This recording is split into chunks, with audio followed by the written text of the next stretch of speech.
बिस्मिल्लाहिर्रहमानिर्रहीम। अस्सलाम वालेकुम।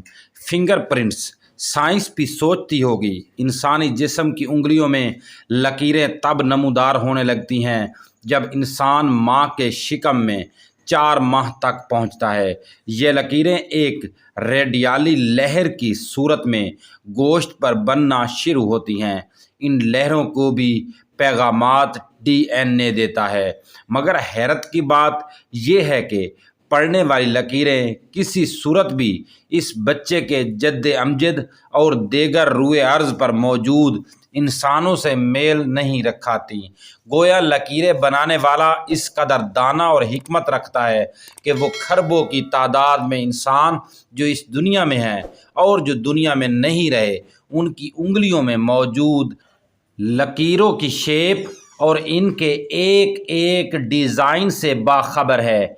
यही वजह है कि वो हर बार एक नए अंदाज का डिज़ाइन उसकी उंगलियों पर नक्श करके ये साबित करता है कि है कोई मुझ जैसा डिज़ाइनर, कोई है मुझ जैसा कारीगर, कोई है मुझ जैसा आर्टिस्ट, कोई है मुझ जैसा मुसव्विर, कोई है मुझ जैसा तख्लीक़कार।